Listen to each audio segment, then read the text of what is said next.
A judge laughed at a teenage boy standing alone in her courtroom and told him to call whoever he wanted.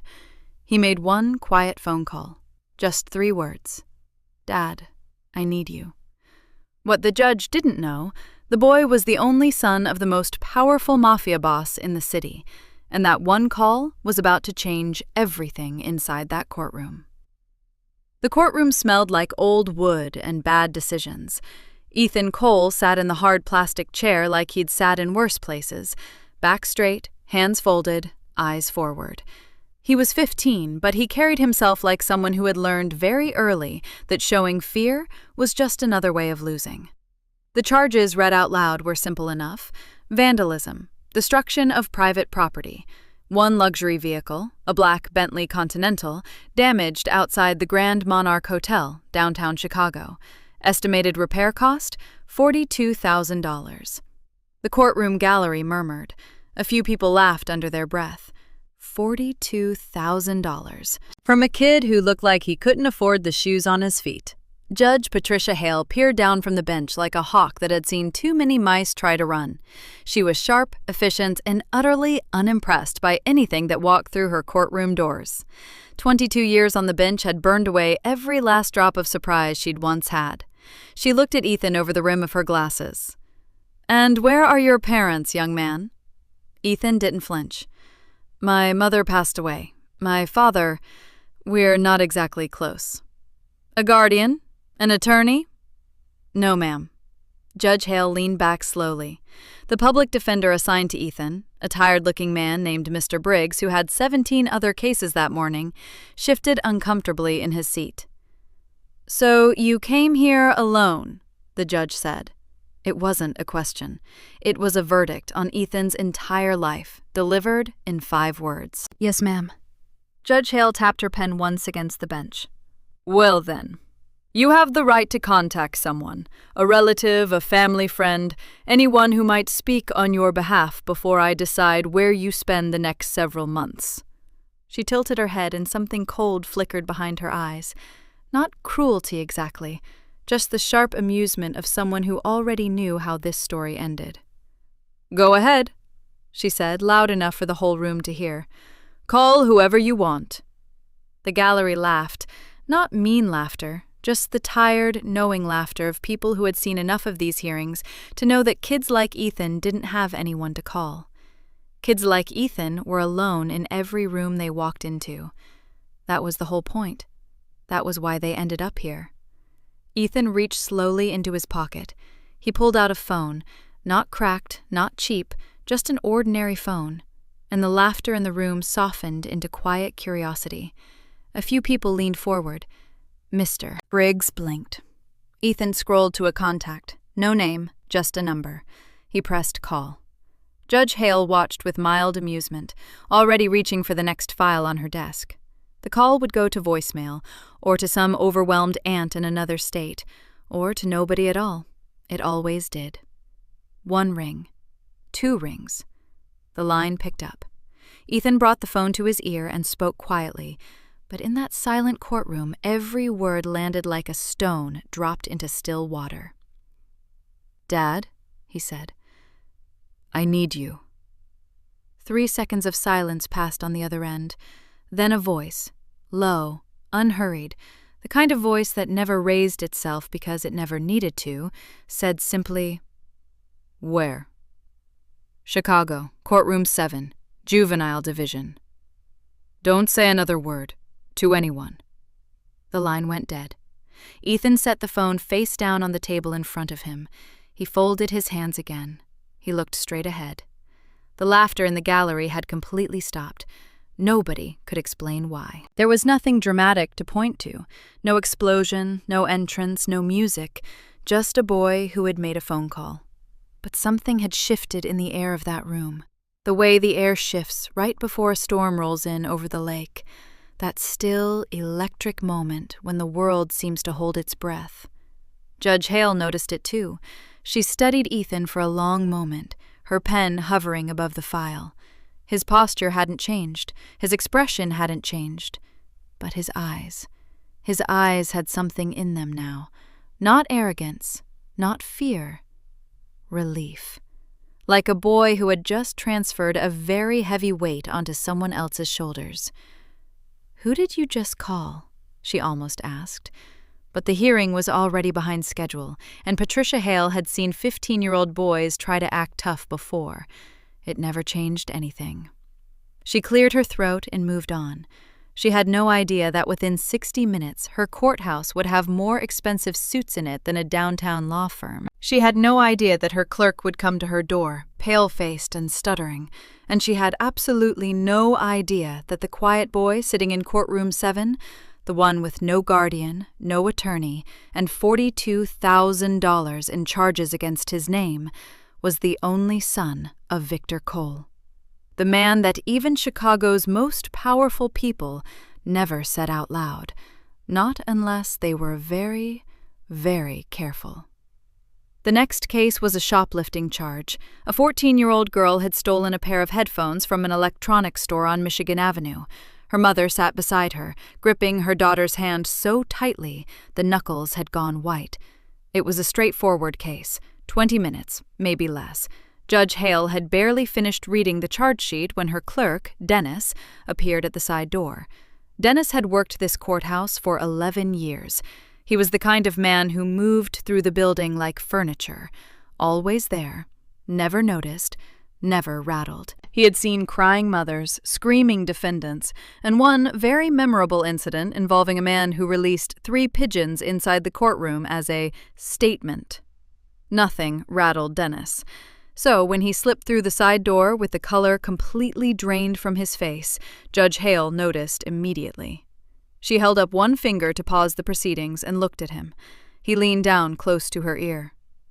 "Judge," he whispered, "there are 4 attorneys in the hallway." She frowned. "For which case?" Dennis swallowed. "The Cole boy." Judge Hale blinked once. "4.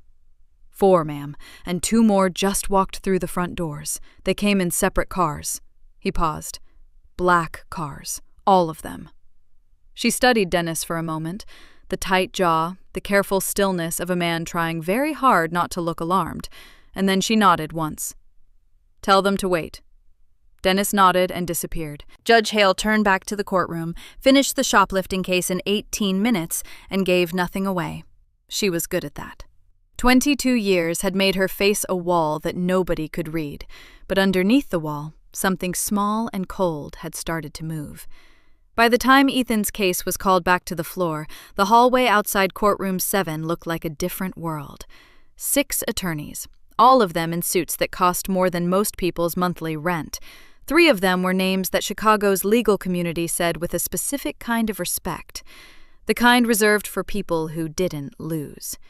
Margaret Voss, who had gotten a city councilman acquitted of fraud charges the previous spring. Daniel Reyes, whose client list read like a guest list for a party no one was supposed to know about. And at the front of the group, briefcase in hand, was a silver-haired man named Richard Holt, the kind of attorney who didn't appear in juvenile court. Ever. The courthouse staff noticed. It was impossible not to. 2 clerks stopped mid-conversation and stared. A bailiff near the main entrance leaned over to his colleague and said something under his breath. A court reporter who had been eating a sandwich at her desk put it down and didn't pick it back up. Whispers moved through the building the way smoke moves under a door. Quiet, low, impossible to stop. Who is that kid?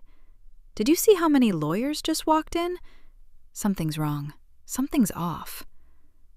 When Richard Holt stepped into courtroom 7, the energy in the room shifted the way it shifts when someone opens a window in a sealed space.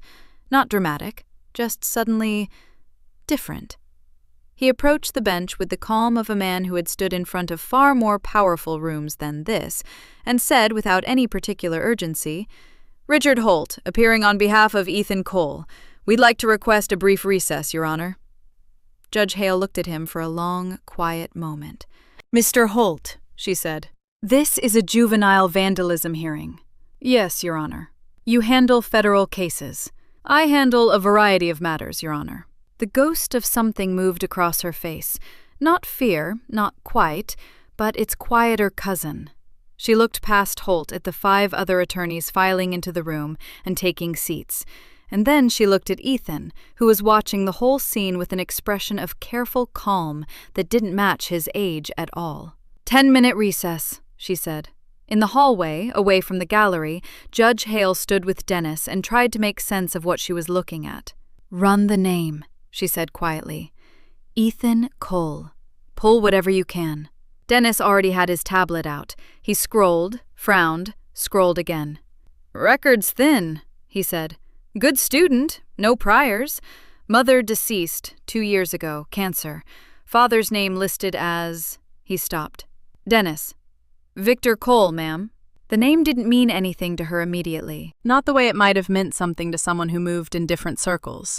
But Dennis was already pulling something else up, a small flag attached to the file, the kind that didn't come from the local system.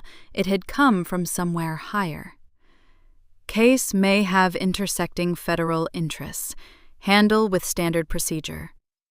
"When did that get added?" she asked. "I don't know," Dennis said. "It wasn't there this morning."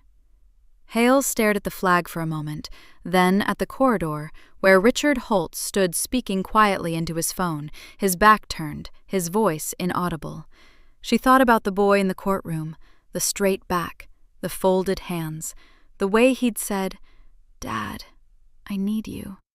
Like it was the most ordinary thing in the world, and the way the room had gone quiet right after, not because of anything Ethan had done, but because of something everybody had felt without being able to name. She'd been reading people for 2 decades. She was rarely wrong. That boy was not afraid of this courtroom. He was the only person in it who wasn't. When the recess ended and everyone filed back in, Judge Hale resumed her seat and looked out at the room. 6 defense attorneys for a vandalism case, court staff who couldn't stop glancing at the doors, a bailiff near the back who was standing 2 inches straighter than he had been an hour ago, and Ethan Cole, sitting exactly as she'd left him, hands folded, eyes forward. She picked up her pen. She was Patricia Hale.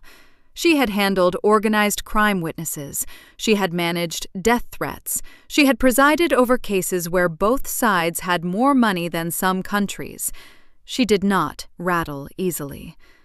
But as she opened her mouth to continue, the side door opened one more time, and a young clerk she didn't recognize handed Dennis a folded note, then left without a word, without signing in, without doing any of the things visitors to her courthouse were required to do. Dennis read it. His jaw tightened. He walked it over to her bench and placed it face down in front of her without a word. She waited until he stepped back. Then she flipped it over. 2 lines. No signature. "The boy is not the story, Your Honor. The story is who his father is." Judge Patricia Hale set the note down carefully. She looked up at the courtroom. She looked at Ethan, and for the first time in 11 years on this bench, she wasn't entirely sure she was the most powerful person in the room. Judge Patricia Hale did not go home that evening. Most nights, she was out of the courthouse by 6. She had a routine: green tea, the news, a book she'd been slowly working through for 3 months, a quiet apartment on the north side where the city felt far away and the job stayed at the door. Not tonight. Tonight, she sat in her chambers with the door locked and a name open on her laptop that she wished she could unlearn. Victor Cole. She had started with the basics: public records, business filings, news archives. What came back was, on the surface, almost boring. Victor Cole, 44, was listed as the primary stakeholder of Cole Meridian Group, a private investment company with holdings in commercial real estate, logistics, and import-export operations. Offices in Chicago, Miami, and Warsaw. Clean tax records. No criminal charges, not a single one. The kind of profile that looked, at first glance, like 100 other wealthy businessmen she'd never thought twice about. But the second layer was different. It took only 3 more searches before the picture began to shift, the way a painting changes when you step back far enough to see what it actually is. A federal investigation in 2019, closed without indictment. A business partner found dead in Miami. ruled accidental. 3 separate civil suits, all settled quietly and quickly, all plaintiffs bound by NDAs so airtight that not a single detail had ever reached the press. A logistics company tied to Coal Meridian that had been flagged twice by customs for irregular shipment manifests, both flags quietly buried. And then, buried in a 2021 investigative piece from a small Chicago outlet that had since shut down, a paragraph that made Hale set her tea down and not pick it up again. Sources within federal law enforcement describe Cole as what one agent called the new model, insulated by layers of legitimate business, never visible, never reachable. He doesn't run a crime family in any traditional sense. He runs a corporation. The crime is the infrastructure. The infrastructure is the alibi. She leaned back in her chair and stared at the ceiling. Victor Cole wasn't a gangster with a bodyguard and a bad reputation. He was something more careful than that. Something that had looked at the old way of doing things and decided it was inefficient. He had built walls of paperwork and lawyers and shell companies so thick that the law kept bouncing off them like rain off glass. And his 15-year-old son was sitting in her courthouse on a vandalism charge. She pulled up the note again, still sitting on the corner of her desk. The boy is not the story, Your Honor. The story is who his father is. She still didn't know who had sent it. Dennis had checked the security logs. The clerk who delivered it appeared on camera entering through a side staff entrance with a valid key card. But the card belonged to an employee who had called in sick that morning. Someone had planned that. Someone had been inside this courthouse before the lawyers arrived, before the recess, possibly before Ethan even made that phone call.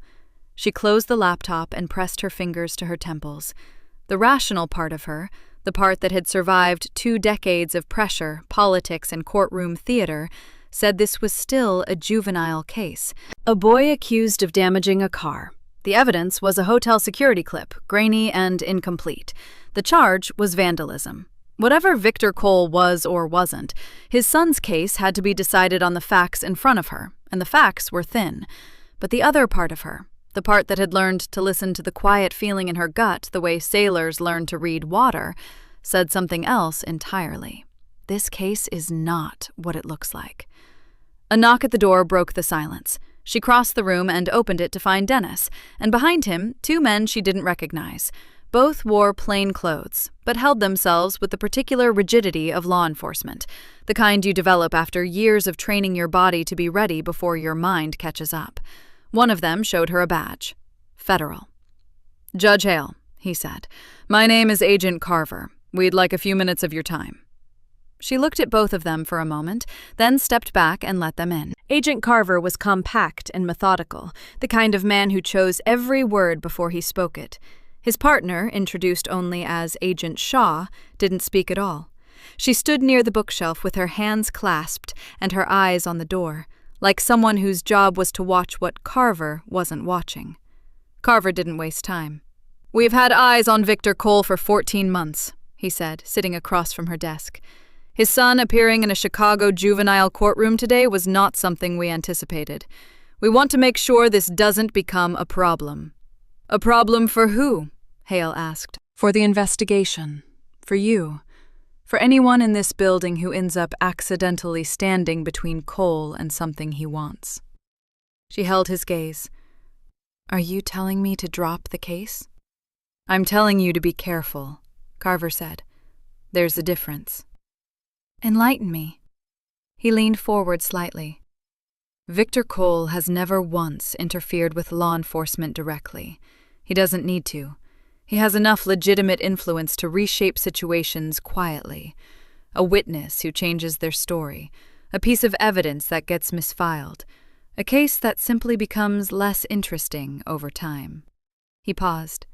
"We've watched him do it 4 times in the last 3 years, each time cleaner than the last."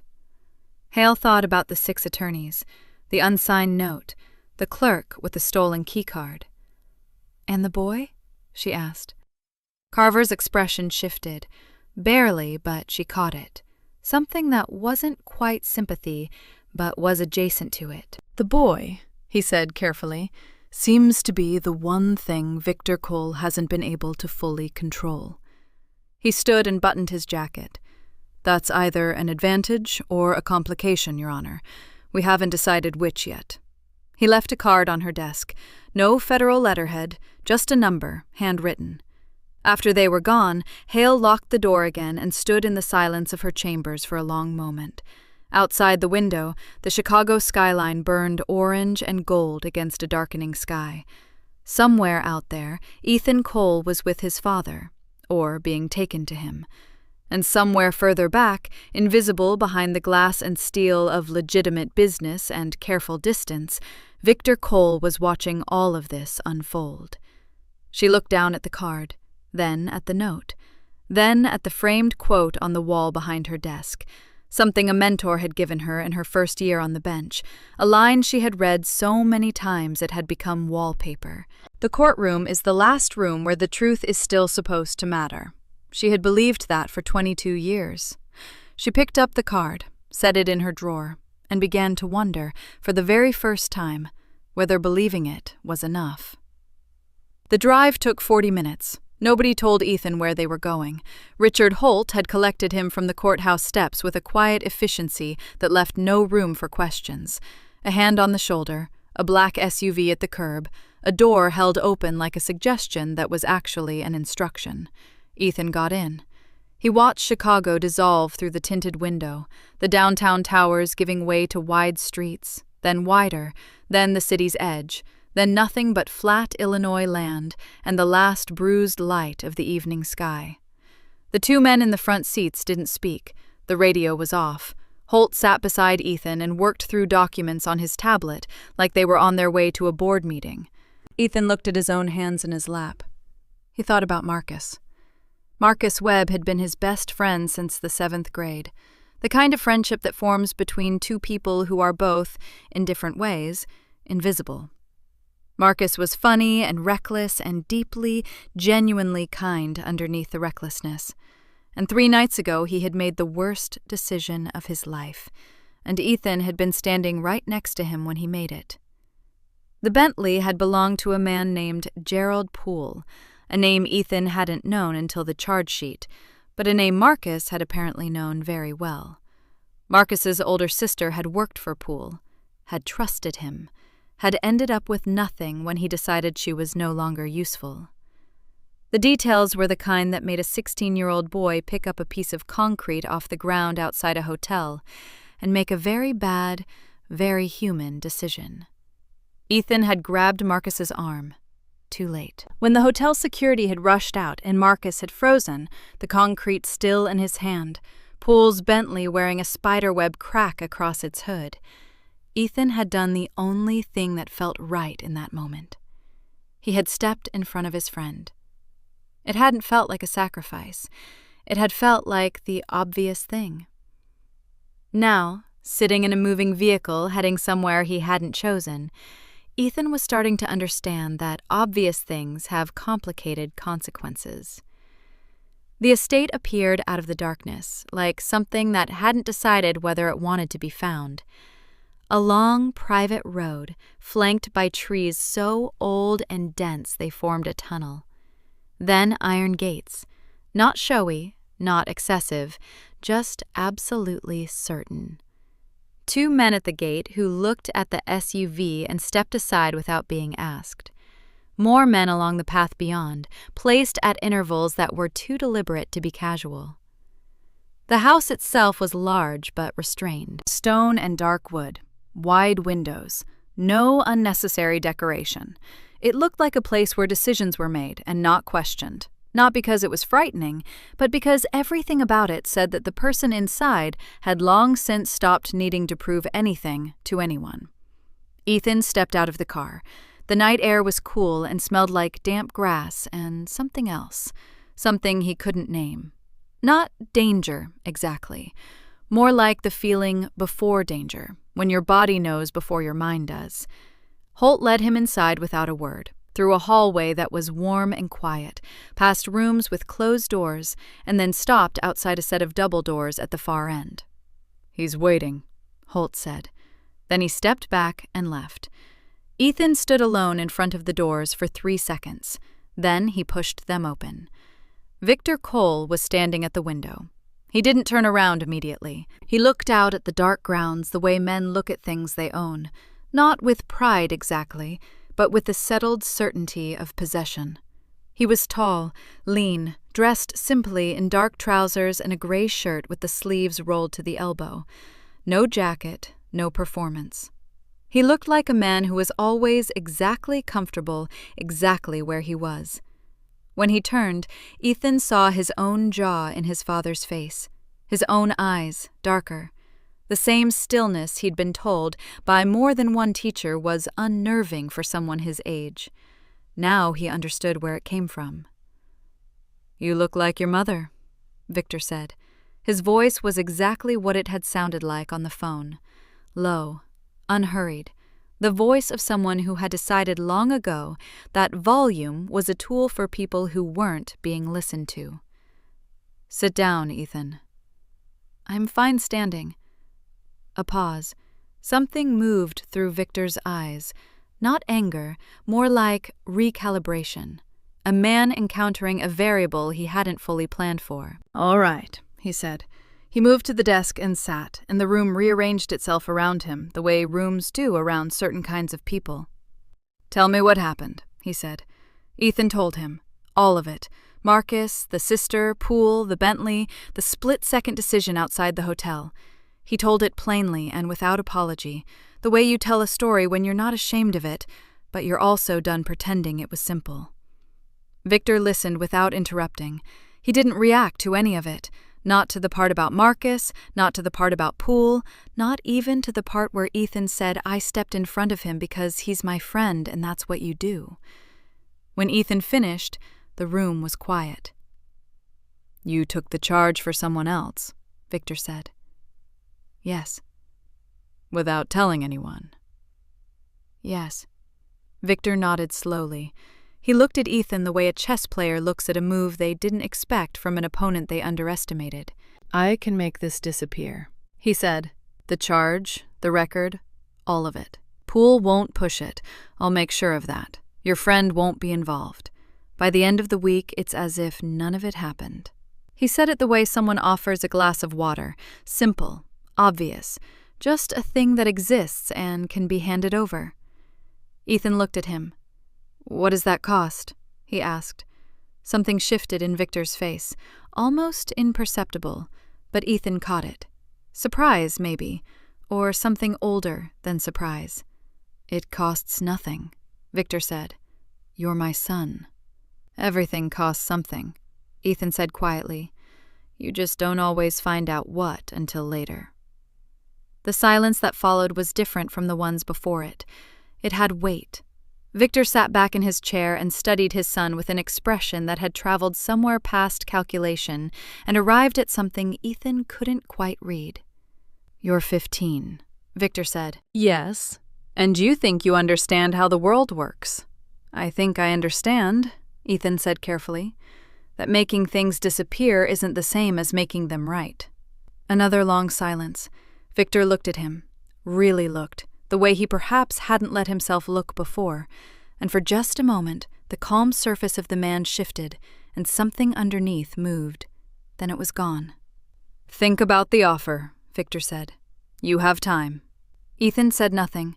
He turned and walked back toward the door, and Victor watched him go, and neither of them said goodnight, because this wasn't that kind of room, and they both knew it wasn't that kind of relationship.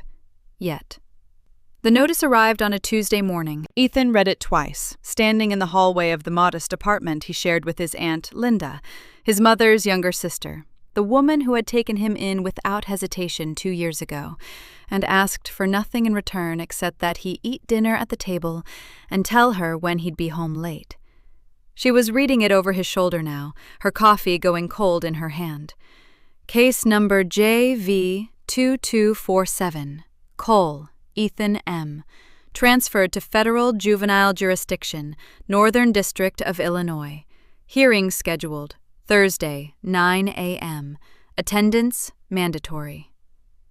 "Federal," Linda said. The word came out like something she'd bitten into and found wrong. Yeah, Ethan said. Ethan. She put her hand on his arm and turned him gently to face her. Linda was small and sharp-eyed, with the kind of face that had learned to carry worry without advertising it. She had worked 2 jobs since taking him in, and never once made him feel like a burden, which meant he owed her the truth, even when the truth was uncomfortable. What is happening? He looked at her for a moment. It got complicated, he said. How complicated?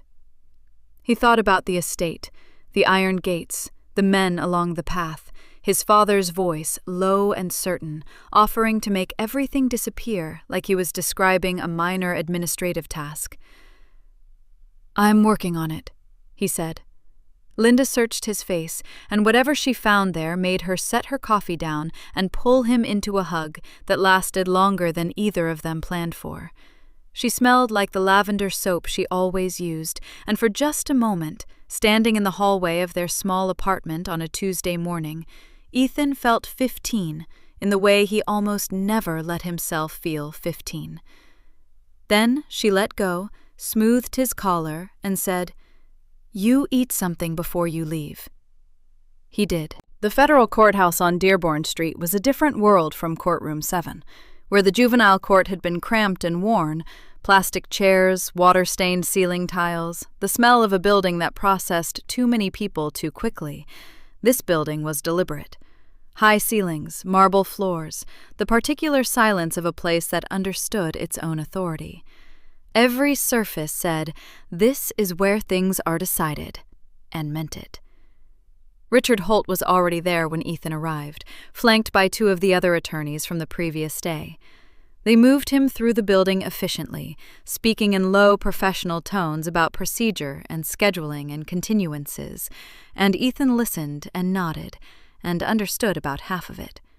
What he understood completely was the room itself. Prosecutors on one side, 3 of them now, where before there had been 1. They had the look of people who had been briefed extensively the night before, and were still processing what they'd been briefed on. The lead prosecutor, a woman named Assistant U.S. Attorney Claire Moran, kept her expression professionally neutral, but her eyes moved constantly, to the defense table, to the gallery, to the doors, like someone watching the weather. The judge assigned to the transferred case was a man named Honorable James Whitfield, 60, deliberate, with a reputation for running procedurally airtight hearings. He had the bearing of someone who had long ago decided that the most powerful thing in any room was the rule book, and he intended to use it. He entered, everyone rose, he sat, and the hearing began. It was Holt who introduced the new evidence, and he did it with the practiced calm of someone laying down a card he'd been holding since the beginning of the game. Your Honor, he said, we'd like to submit Exhibit A, security footage obtained from the Grand Monarch Hotel, exterior camera 3, timestamp 11:47 p.m. on the night of the alleged incident. Moran was on her feet. Your Honor, the defense had no prior... The footage was formally requested through the hotel's legal department at 6:15 a.m. this morning, Holt said, turning to hand copies to the clerk. All proper channels were followed. Whitfield looked at both of them. I'll allow it. Continue. The footage played on a monitor positioned where both the judge and the prosecution could see it clearly. It was grainy, shot from above and at an angle, but the details were readable enough. The Bentley in the hotel drop-off lane, the timestamp ticking in the corner. And then, this was what changed everything. Not 1 figure approaching the car, not 2, but 4. 4 people moving in a loose cluster near the vehicle. The footage didn't show faces clearly. It didn't show precisely who struck the car, or with what. It showed a group, a moment of chaos, and then people scattering. The room was very quiet. Ethan stared at the monitor. He hadn't known there were 4 people. He had been so focused on Marcus, on getting between his friend and the consequence bearing down on them, that he hadn't registered the others. 2 of Marcus's cousins, maybe, or kids from the neighborhood who had been nearby and got swept up in the moment. He genuinely didn't know. But the footage made one thing undeniable. The narrative of a single juvenile acting alone had just quietly collapsed. Moran was studying the footage with the expression of someone recalculating a route in real time. She asked for the hearing to pause briefly to confer with her team, and Whitfield granted 10 minutes. Ethan watched the prosecutors huddle. He had sat in enough rooms with people who held power to recognize what was happening on that side of the room. They were not adjusting their strategy. They were questioning their footing. There was a difference. Strategy adjusts, footing doubts, and what he was watching was doubt. Holt leaned over to him. "You doing all right?" "Fine," Ethan said. "Who got that footage?" Holt paused for a fraction of a second. "Our investigative team." Ethan looked at him. "This morning, before 6 a.m. "That's correct." Ethan turned back to the front of the room. He didn't say anything else, but something had hardened quietly in his chest. The footage was real. He could tell that just from what it showed, details no one could have fabricated. But the timing of it, the neatness of it, the way it had appeared exactly when it was needed, like a card produced from a sleeve. His father's hand was in this. He didn't need proof. He just knew it, the way you know certain things about people when you share their blood and their silences. When the hearing resumed, Moran stood and requested a continuance. Her voice was professionally steady, but her words were careful in the way words become careful when the ground beneath them has shifted. "The people require additional time to review newly submitted evidence and assess the full scope of individuals potentially involved in the incident, Your Honor." Whitfield granted it. 7 days. As people began gathering their things, Ethan sat still for a moment, watching the prosecution team. He watched Moran lean close to her colleague and say something too quiet to hear, and he watched her colleague glance, briefly, involuntarily, at the gallery behind the defense table. Ethan turned to see what he was looking at. The gallery was mostly empty, a few observers, a journalist he didn't recognize, and in the very back row, in a charcoal coat, sitting so still he might have been part of the architecture, a man Ethan had never seen before. Middle-aged, unremarkable face, eyes that moved with the focused precision of someone paid to notice everything. He was looking at Ethan. When Ethan met his eyes, the man didn't look away. He just nodded. Once. Small, like a message being delivered. Ethan turned back around. His heart was steady, but his mind was moving fast. Something was coming. He could feel it the way you feel the first cold wind of a season change. Not the storm yet, just the announcement of it. The storm was still ahead. Marcus Webb was not at school on Wednesday. That wasn't unusual on its own. Marcus had a complicated relationship with attendance. He showed up when things were stable at home and disappeared when they weren't, and things at home were rarely stable for long. Ethan had texted him twice the night before and once that morning, and the messages had delivered but not been read. He told himself it was nothing. By Thursday morning, when Marcus's messages still showed unread and his phone rang twice before going to voicemail, Ethan told himself something different. He went to Marcus's building after school, a 6-story walk-up on the west side, the elevator permanently broken, the stairwell smelling like cooking and old carpet. He knocked on the apartment door. Marcus's mother answered, a woman named Diane, who worked nights and always looked like she was operating on borrowed time. She looked at Ethan. Something moved through her eyes. "He's not here," she said. "Do you know where he is?" A pause that lasted 1 beat too long. "He said he was staying with his cousin." "Which cousin?" Another pause. "I don't know, baby." She started to close the door, then stopped. "Ethan?" Her voice dropped, and for just a moment the tiredness fell away and something raw and frightened surfaced underneath. "Is Marcus in trouble? Real trouble?" Ethan looked at her. He thought about what to say and chose honesty, because she deserved at least that much. "I don't know yet," he said, "but I'm going to find out." She nodded slowly.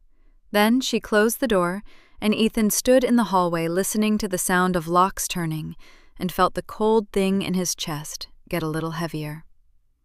He called the cousin, a guy named Dre, 20 years old, who Marcus had mentioned enough times that Ethan had the number saved. It rang 6 times and cut to voicemail. He tried twice more. Nothing. He tried Marcus's sister, Keisha, the one who had worked for Gerald Poole.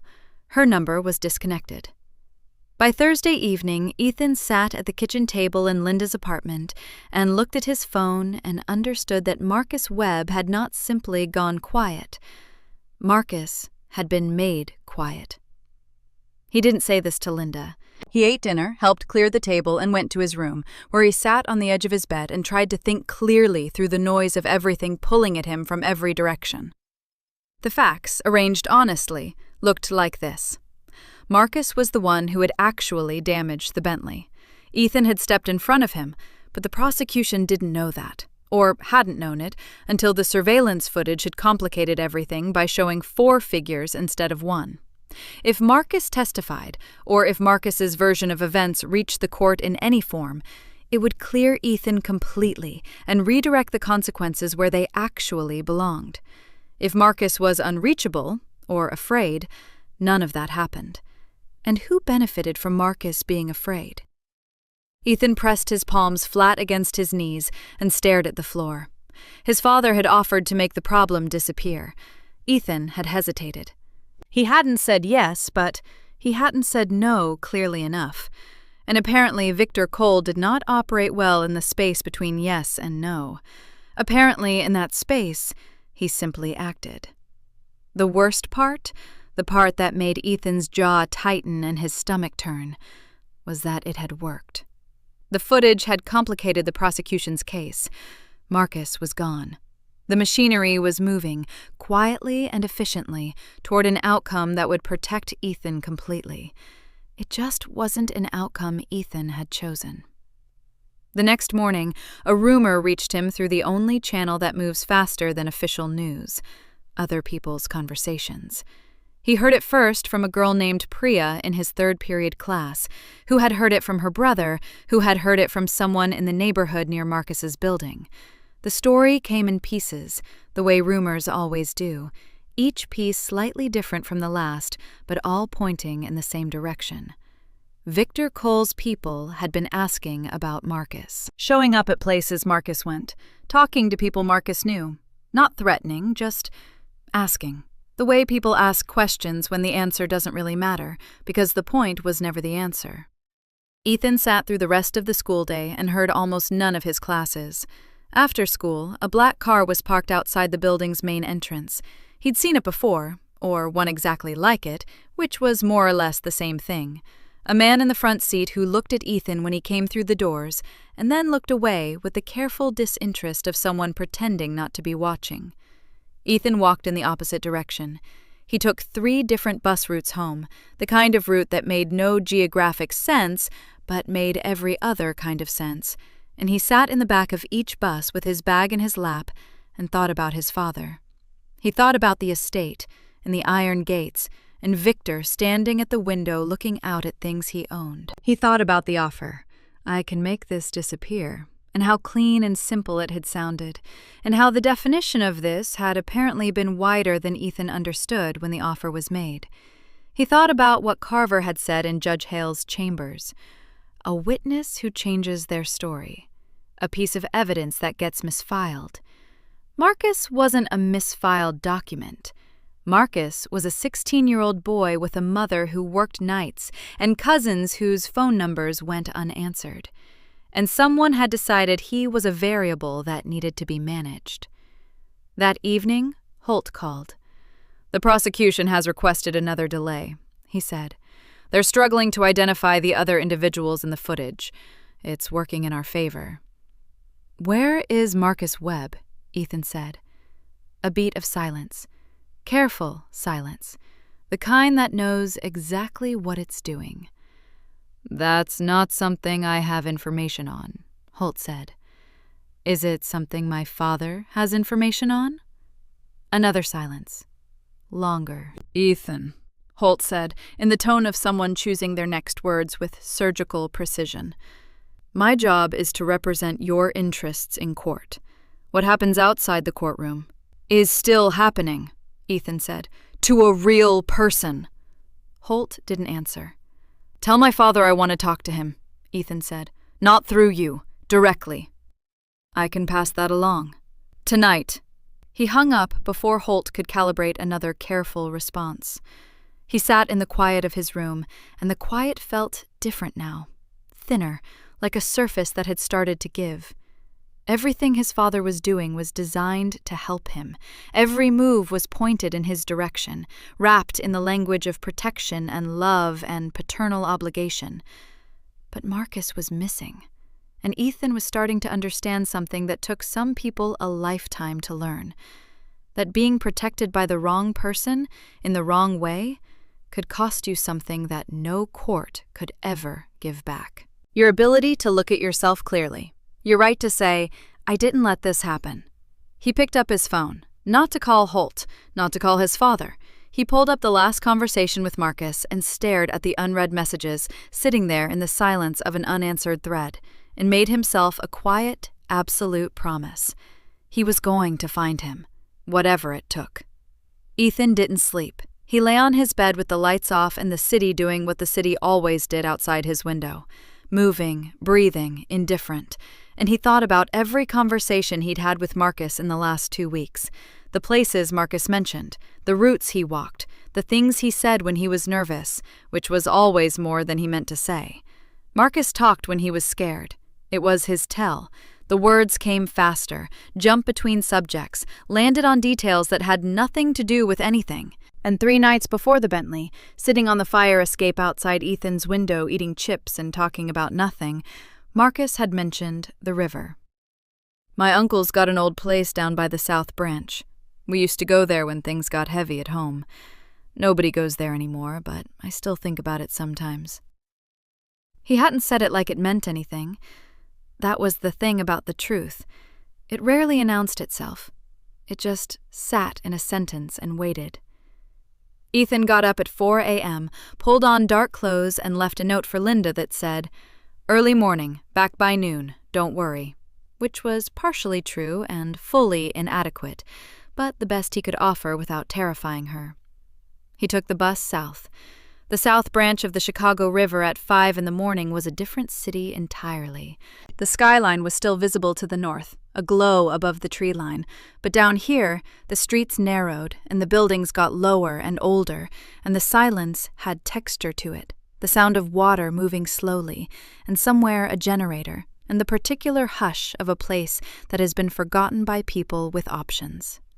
Ethan walked along the riverbank path with his hands in his pockets and his eyes moving. He found the building 20 minutes in. It wasn't dramatic, just a low, wide structure set back from the path behind a chain-link fence, the kind of building that might once have been a storage facility or a small workshop. Half the windows were boarded.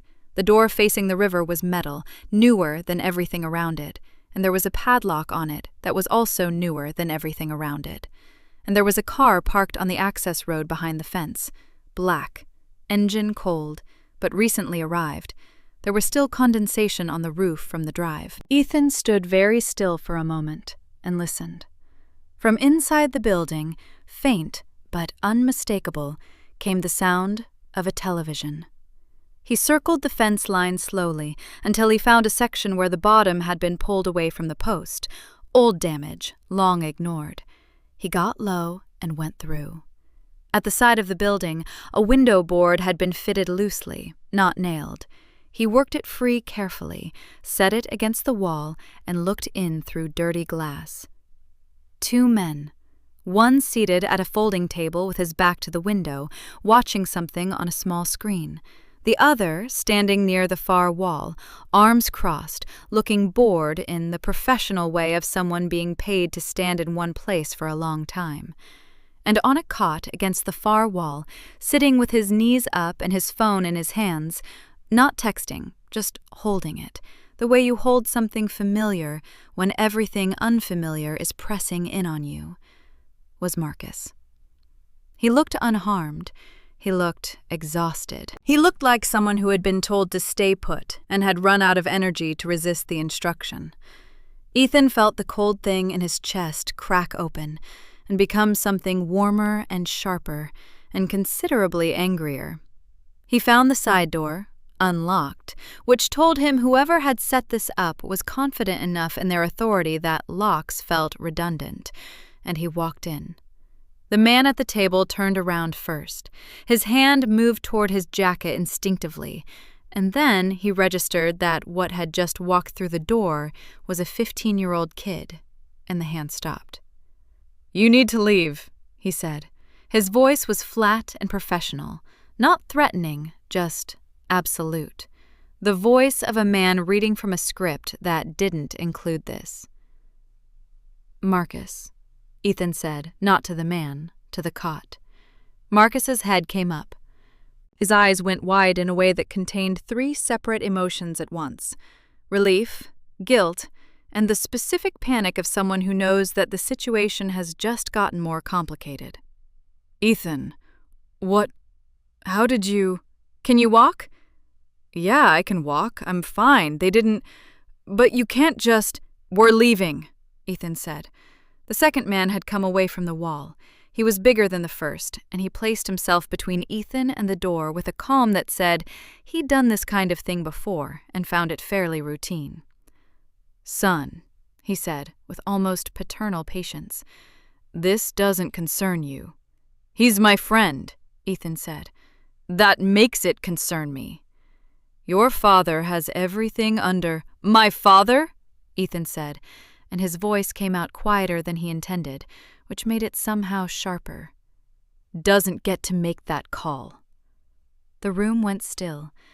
Then, from the doorway behind Ethan, the door he had come through, the unlocked door, the door that now made a different kind of sense, came the sound of footsteps. Slow, deliberate, familiar.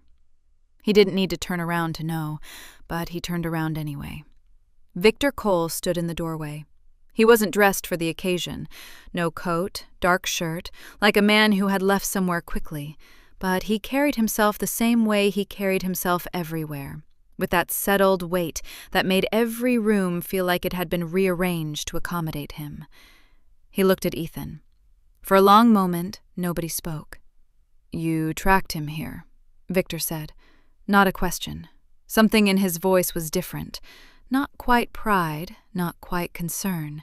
Somewhere between the two, unresolved. "You had him held here," Ethan said. "I had him kept safe." "That's not what safe looks like." Victor's jaw tightened. Barely, but Ethan had his eyes and was watching for it. "He was going to go to the police. He was going to walk into that federal courthouse and hand them a confession that would have complicated everything for you. That was his choice to make. He's 16. He doesn't understand what that choice costs." "Neither do you," Ethan said. "Not for him, not for me." The 2 men in the room had gone completely still.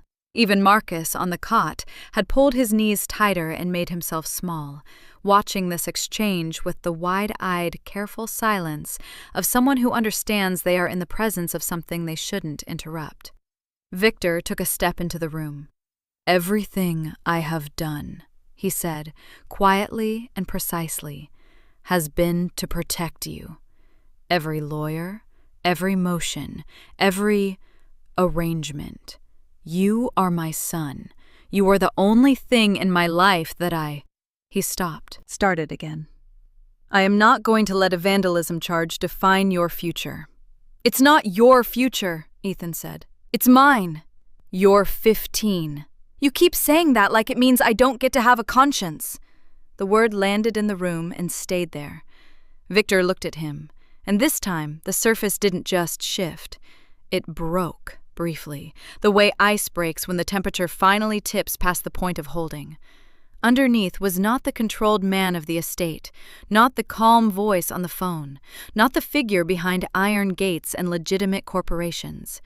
Just a man who had spent so long building walls to protect what he loved that he had forgotten to ask what was actually inside them. "Let him go," Ethan said. "Let Marcus walk out of here with me. Whatever you've put in motion, stop it. Let the truth come out." A long silence. Victor looked at his son. "You understand what that means for me," he said. "Yes," Ethan said. "I do."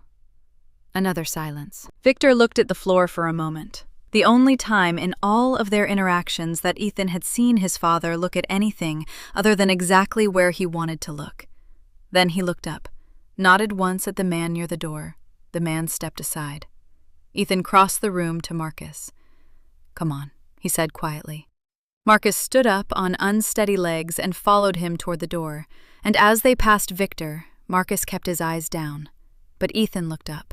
Father and son held each other's gaze for 3 seconds in the gray early light of a riverside building that smelled like old water and difficult decisions. Then Ethan walked through the door, and Victor Cole, for the first time in a very long time, stood alone in a room where he had no control over what happened next. The morning of the trial, Ethan woke before his alarm. He lay still for a moment, staring at the ceiling, listening to the apartment breathe around him. The hum of the refrigerator, a bus passing on the street below, Linda moving quietly in the kitchen already, the smell of coffee working its way under the door. Ordinary sounds, the kind that anchor you to yourself when everything else is trying to pull you loose. He had not spoken to his father since the warehouse. Victor had not called, had not sent Holt, had not made any move in the 48 hours since Ethan and Marcus had walked out of that building by the river. Whether that silence was respect or fury or something else entirely, Ethan couldn't say. He had stopped trying to read Victor Cole from a distance. It cost too much and returned too little. Marcus, for his part, had gone straight home from the riverbank. Diane had opened the door and pulled her son inside and not let go for a long time, and Ethan had stood in the hallway and felt the particular ache of watching a reunion he couldn't fully share. The specific loneliness of the kid who did the right thing and then had nowhere to put the feeling afterward. He'd gone home. He'd sat with Linda. He'd eaten the food she put in front of him without tasting it. And then, alone in his room, he had made his decision. He dressed carefully that morning, not to impress, just to be deliberate. Dark jeans, a clean white shirt, the jacket Linda had bought him 2 birthdays ago that still fit well enough. He looked in the mirror for a moment, not checking his appearance but checking himself, the thing behind the eyes, the place where the decision either held or crumbled. It held. Linda drove him to the courthouse. She didn't ask questions. She had learned, in 2 years of raising him, that there were moments when the best thing you could offer someone was your presence and your silence. And she gave him both for the full drive across the city. Outside the courthouse, she put the car in park and looked at him. "Whatever you're planning," she said, "do it clean." He nodded, got out, walked through the doors. The federal courtroom was full. Ethan noticed that first. The gallery had more people than the previous hearings, word having traveled in the way word travels when a story starts to be about more than one thing. Journalists, legal observers, 2 men near the back he recognized from the first black car outside his school, now dressed differently, trying to look like bystanders. He saw Agent Carver near the side wall, in plain clothes, arms crossed, watching everything. He saw Judge Whitfield already on the bench, reviewing papers with the focused efficiency of a man who intended to finish what had been started. He saw the prosecution table, Moran and her team arranged with careful composure, the composure of people who had been blindsided twice already and were determined not to show it a 3rd time. And he saw Richard Holt at the defense table, who stood when Ethan approached and immediately began speaking in a low, rapid tone about procedural expectations and the day's likely timeline and the strength of their current position. Ethan set his bag down and waited for Holt to finish. "I'm going to testify," Ethan said. Holt stopped. "We discussed this. There's no need. The footage, the continuances, the prosecution's position is already—" "I'm going to testify," Ethan said again, "and I'm going to tell them everything." Holt looked at him with the expression of a man watching an outcome he had worked very hard to build begin to disassemble itself in real time. "Ethan." His voice dropped. "Everything includes your father's involvement. Do you understand what that opens up? Yes. It opens a federal investigation into Victor Cole's interference in a court proceeding. It implicates men who work for him. I know, Ethan said. That's why I'm doing it. Holt stared at him. Then he sat down, clasped his hands on the table, and looked at the far wall for a long moment, with the expression of a man rapidly recalculating his professional obligations. I can't stop you from testifying, he said finally.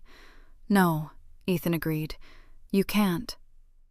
When Judge Whitfield called the hearing to order and invited opening statements, Moran stood and delivered hers with precise efficiency. The evidence, the charge, the remaining questions around the other individuals in the footage. Holt stood and gave his. Shorter, careful, leaving room. Then Whitfield looked at the defense table. Does the defense wish to call any witnesses? Holt glanced at Ethan. Then, with the slight exhale of a man releasing something he'd been holding, said, Yes, Your Honor. The defense calls Ethan Cole. The room shifted. Ethan stood, walked to the witness stand, and sat down. He looked out at the courtroom, the gallery, the attorneys, the journalists with their notepads, and felt the odd calm that sometimes comes when you have already made the hardest decision and all that remains is the execution of it. He found Carver first. The agent's expression had changed, alert now, forward, like a man who had just heard a sound he'd been listening for. Then he found the back row. Victor Cole was there. He hadn't been there at the start of the hearing. Ethan was certain of it. He must have slipped in during the opening statements, taking a seat at the far end of the last row, dressed plainly, looking for all the world like any other observer. But his posture gave him away. That absolute stillness, that quality of controlled attention that could not be faked or borrowed. He was watching his son. Ethan held his father's gaze for 3 seconds. Then he turned to face the judge. He started at the beginning, not the hotel. Before that, Marcus's sister, Gerald Poole, the fire escape conversation, the night Marcus made a decision that 16-year-olds make when the anger is bigger than the consequence. He told it plainly, without decoration, and the courtroom listened with the particular quality of silence that falls when a room realizes it has been handed the real story after spending days with the constructed one. Moran objected twice. Whitfield overruled both times with a look that said he wanted to hear where this was going. Then Ethan got to the part that cost him more. He told them about the phone call from courtroom 7. He told them about the estate. Not every detail, but the shape of it, the gates, the attorneys who had materialized from nowhere. He told them about Victor's offer. He told them about the surveillance footage that had appeared the morning of the federal hearing, obtained through channels that moved faster than any legitimate investigative team should have been able to move. He told them about Marcus disappearing, about the warehouse by the river. He told them about his father arriving. He told them that Victor Cole had ordered Marcus detained, not to harm him, but to silence him, and that this had been done in direct interference with active court proceedings. The room was absolutely still. Moran had stopped writing. She was just listening, with the focused attention of someone receiving something they had been trying to find for a long time. Whitfield had set down his pen. He watched Ethan with an expression Ethan couldn't entirely read, something between judicial severity and a quieter, more private recognition. And in the back row, Victor Cole sat without moving. His face had not changed, his posture had not changed, but his hands, which had been resting on his knees, had shifted, pressed flat now, the way hands press flat against something when you need to feel the solid surface beneath you. Ethan finished speaking. The silence that followed lasted perhaps 5 seconds. In a courtroom, it felt like standing at the edge of something very high. Then, Judge Whitfield said, quietly and precisely, "Let the record reflect the full statement of the witness." He looked at Victor Cole once, just once, brief and direct, before returning his eyes to the bench. It was enough. Across the room, Agent Carver had already moved to the door. His phone was in his hand. Whatever had been building for 14 months had just been handed a foundation it could finally stand on, and Ethan sat on the witness stand and felt, Not relief, not triumph, not the clean satisfaction of a story resolved, but something more honest than any of those things. The specific quiet of a person who has told the truth in a room where it cost them something real. He looked at his father one more time. Victor Cole looked back at his son, and in his eyes, behind the stillness, past the control, through everything he had built to keep the world from reaching him, was something that might have been grief, or pride, or both, pressed so close together they had become the same feeling. Ethan looked away first. He was done now. Whatever came next was no longer his to carry alone. The verdict didn't come dramatically. It never does in the real world. There was no single moment where a gavel struck and the air cracked open and everything resolved into clarity. Instead, it came the way most important things come. Gradually, in pieces, each one smaller than you expected, adding up to something larger than you were prepared for. Judge Whitfield took 2 days. Ethan spent those 2 days in Linda's apartment, doing the ordinary things that feel surreal when your life is in the process of being decided elsewhere. He went to school. He ate dinner at the table. He helped Linda fix a leaking tap under the kitchen sink on Thursday evening, lying on the cold tile floor with a wrench while she handed him things and told him about her day. And there was something in the ordinariness of it that felt like medicine. Marcus called on the second evening.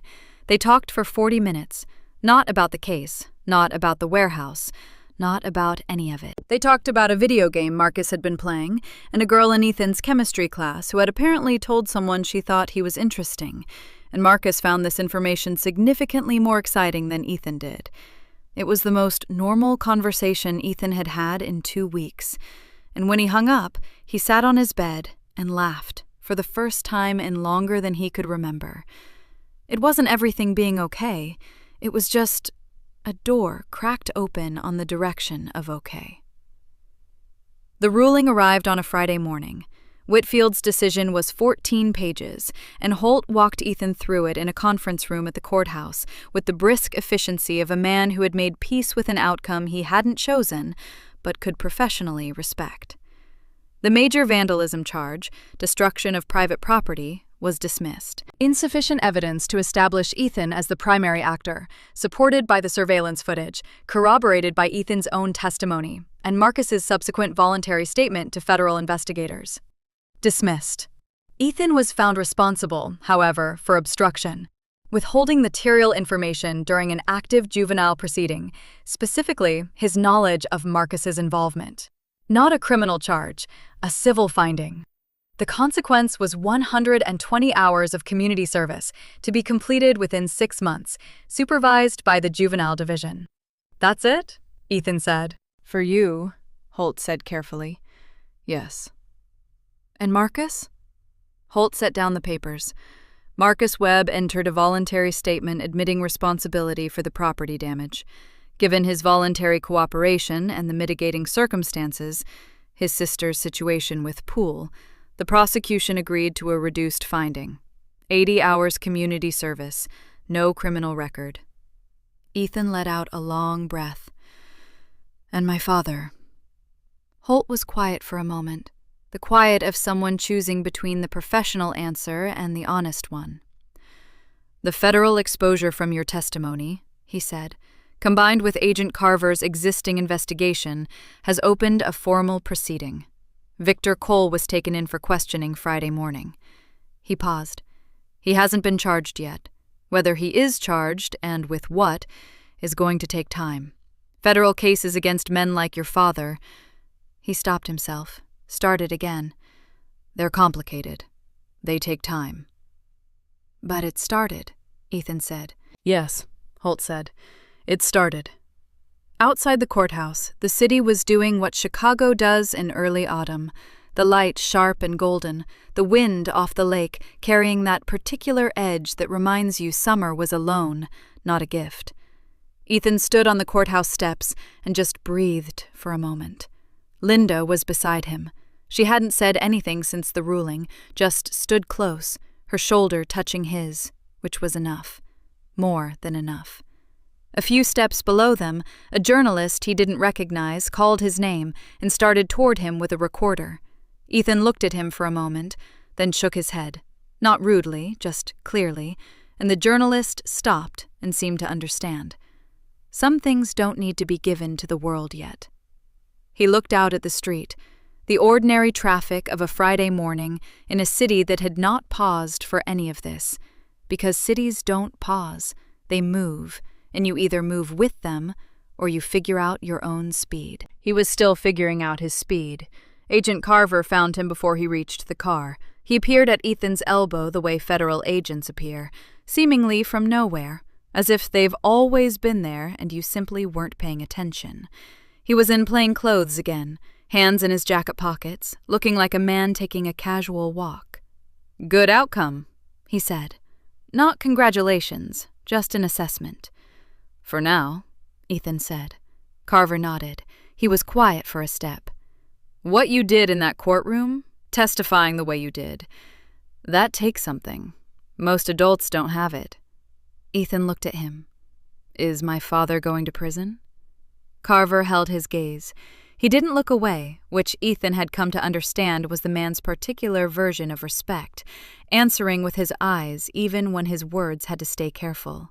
"I honestly can't tell you where it ends," Carver said, "but I can tell you it's the first time in 14 months we've had something real to stand on.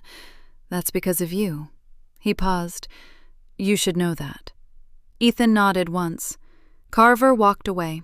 He went back to see Victor that afternoon, not because he had to, not because anyone asked him to. He went because there was something unfinished between them that a courtroom ruling couldn't resolve, and he was tired of carrying things that belonged to a different conversation. The estate was quieter than before. Fewer cars. The men at the gate were gone. Whether they had been reassigned or instructed to disappear, or had simply left on their own reading of the situation, Ethan didn't know. He was led inside by a woman he hadn't seen before, shown to the same room with the double doors, and left there. Victor was at the window again, but this time when he turned, he looked different. Not diminished. Victor Cole would never look diminished. It wasn't in the architecture of the man. But something had been set down. Something heavy that he had been carrying for so long the weight had become invisible, and now that it was gone, the absence of it showed in his face. He looked older. He looked like a father. "You came," he said. "I said I'd be honest," Ethan said. "This is part of that." Victor gestured toward the chairs, and this time Ethan sat. They looked at each other across the distance of years they hadn't shared, and choices they couldn't undo, and the particular silence of two people who are blood and strangers at the same time. "I'm not going to apologize," Ethan said, "for what I said in court." "I know." "And I'm not going to tell you it didn't need to happen." "I know that too." Victor looked at him steadily. "I wanted to protect you. I want you to understand that, whatever else you decide to think of me. That was real." "I know it was real," Ethan said. "Real reasons don't always make right actions." Victor was quiet. "What happens now?" he said, and for the first time, the question sounded like it was actually being asked, not calculated, not positioned, just asked. "I don't know," Ethan said honestly. "For you, that's between you and the law. For us—" He stopped, looked at his hands for a moment. "I'm not ready to have a father yet. I don't know you. You don't know me. What we have right now isn't a relationship. It's a situation." Something moved through Victor's face. "But," Ethan continued, "I'm 15. You're not in prison yet. There's time, if you want to use it differently than you've been using everything else." He stood, picked up his jacket. "I'm not my mother," he said. "I'm not someone you can protect by controlling. If you want to know me, actually know me, it's going to have to be on different terms." He walked to the door. "Ethan." He stopped, turned. Victor Cole stood by the window in the dying afternoon light, and he looked like what he was, a powerful man standing at the beginning of consequences he had earned, and the very slim, very uncertain edge of something else. A chance. "I'll try," Victor said. Ethan looked at him for a long moment. "Okay," he said. "Me too." He walked out through the hallway, through the front door, into the late afternoon air. No black car this time, no attorneys, no one waiting with an agenda or an instruction or an offer. Just the road back to the city, and the city itself waiting at the end of it, loud and indifferent and full of the future. He started walking, one foot, then the other, the way you walk when you're not running from anything and not running toward anything yet, just moving, because moving is what you do when you've chosen yourself over the easier thing, and the choosing is done, and now all that's left is the living. He pulled out his phone, texted Marcus, "Coming your way. Buy you food?" The reply came back in 11 seconds. "Always."